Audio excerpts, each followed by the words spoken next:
Today I'm at the Seven Dials area of Brighton Hove, and as you can see it's a very busy traffic system, 7 entries, 7 exits. Now last night I did a report with Caroline Lucas about that tree there. Now as you can see, people have taken action today and someone has actually up the tree itself. So we're going to go over there a minute and have a word and see if we can get some information as to why they're demonstrating, but it will only back up what I told you last night. Being significant, it's only a tree.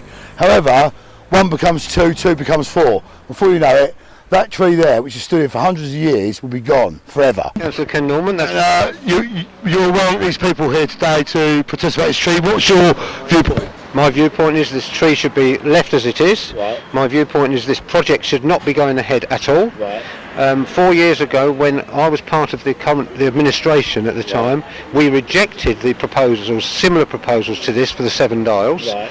And now we've got it come forward again. Right. Okay. And I won't support any of these proposals to have this project go ahead at all. I don't agree with any of it. There are safety issues that you can bring into account, but not the way it's being done.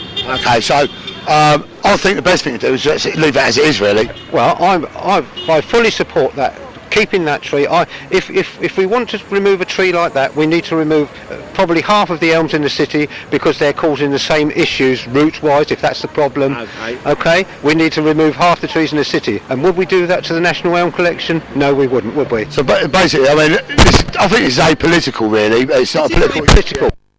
I've not come at this from a political point of view. No, you're coming at it from humanity. When I mentioned that we rejected it 4 years ago, that was to reiterate that I wouldn't want it done now, this project, to the 7 Dials. This 7 Dials is fine as it is. I'm very concerned also about the removal of all the railings, because blind people, disabled people rely on these for guidance around this junction, and they're all going to be removed.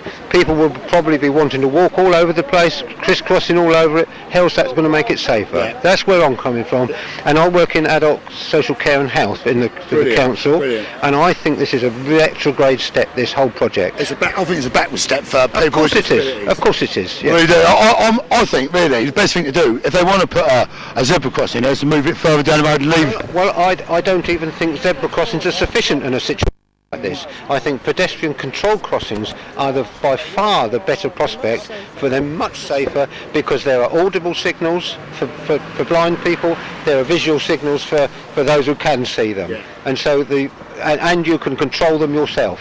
See, my big problem with what they want to do around here is people from out of town who don't know the area whizzing around the corner. Now, if you've got a zebra crossing, blind people, deaf people especially, are taking a leap of faith. They're taking a leap of faith. They are. About Councillor Pete West, who I've been having a battle with in the August about football pitches. Would you like a bit of comment on that? The extra £30. As an ex-local footballer of 25 years and more, I would agree with you on that. Disgraceful behaviour. We shouldn't be penalising local sport. We should be encouraging local sport and not ramping up the prices and for the pitch fees, etc. And that applies to bowls as well. Well, I actually wrote a letter that was published in August, I think it was Monday, supporting not the closure, but I don't want that closed at all. And I suggested that this extra money they're making from football gets pumped into the bowling club to subsidise it. Would that be a good idea?